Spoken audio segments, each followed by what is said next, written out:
Digital plate form جس کا نام او ورکفر ہے ایک تقریب میں لانچ کیا گیا جس میں پاکستان پیپلز پارٹی (PPP) کے چیئرمین بلاول بھٹو زرداری، وزیر اعلیٰ سندھ سید مراد علی شاہ، سینئر صوبائی وزیر شرجیل انعام میمن اور کاروباری برادری کے نمائندے شریک ہوئے۔ حکومتی ترجمان نے تصدیق کی ہے کہ سندھ جاب پورٹل ایک شفاف اور میرٹ کی بنیاد پر بھرتی کے عمل کو نافذ کرتا ہے جو گریڈ 1 سے 15 تک کی آسامیوں کے لیے ہے۔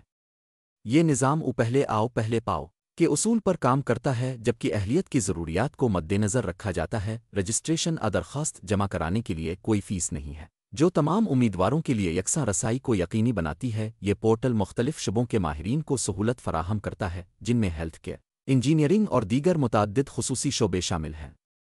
اس میں سرکاری اور نجی شعبے کی فہرستوں کے لیے الگ الگ سیکشنز موجود ہیں، جو درخواست دہندگان کو ان کی قابلیت اور تجربے کی بنیاد پر موزوں آسامیوں سے جوڑنے میں مدد دیتے ہیں۔ جابز تلاش کرنے والے اب پروفائلز بنا سکتے ہیں، اپنی دستاویزات اپلوڈ کر سکتے ہیں اور براہ راست آسان انٹرفیس کے ذریعے درخواست دے سکتے ہیں۔